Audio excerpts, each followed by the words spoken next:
நீரா பானம் உற்பத்தியை ஆண்டுக்கு 10 லட்சம் லிட்டராக உயர்த்தவும் ஏற்றுமதியை அதிகரிக்கவும் மத்திய மாநில அரசுகள் உதவ வேண்டுமென உலக தென்னை உழவர் உற்பத்தியாளர் நிறுவனம் வேண்டுகோள் விடுத்துள்ளது. திருப்பூர் மாவட்டம் பல்லடத்தை தலைமையிடமாக கொண்டு உலக தென்னை உழவர் உற்பத்தியாளர் நிறுவனம் செயல்பட்டு வருகிறது. இதில் 1200க்கும் அதிகமான தென்னை விவசாயிகள் பங்குதாரர்களாக உள்ளனர். இந்த நிறுவனம் மூலம் ஆண்டுக்கு 2 லட்சம் லிட்டர் நீரா பானம் உற்பத்தி செய்யப்படுகிறது.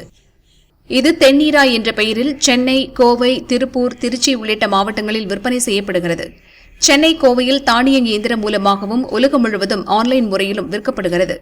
இதுகுறித்து தென்னை உழவர் உற்பத்தியாளர் நிறுவன நிர்வாக இயக்குநர் பாலசுப்ரமணியம் கூறுகையில், கேரள மாநிலம் காசர்கோடில் உள்ள மத்திய பயிர் ஆராய்ச்சி நிறுவனத்தின் சான்றுடன் தென்னீரா உலகம் முழுவதும் விற்கப்படுகிறது. கடந்த ஆண்டு மட்டும் 70 லட்சம் ரூபாய் மதிப்பிலான 1,10,000 டெட்ரா டெக்குகள் அமெரிக்காவுக்கு ஏற்றுமதி செய்யப்பட்டன. இதை அடுத்த கட்டத்திற்கு எடுத்துச் செல்ல வேண்டியது அவசியம். ஆண்டுக்கு 10 லட்சம் லிட்டர் தென்னீரா உற்பத்தி செய்ய வேண்டும் என்ற இலக்கு நிர்ணயிக்கப்பட்டுள்ளது.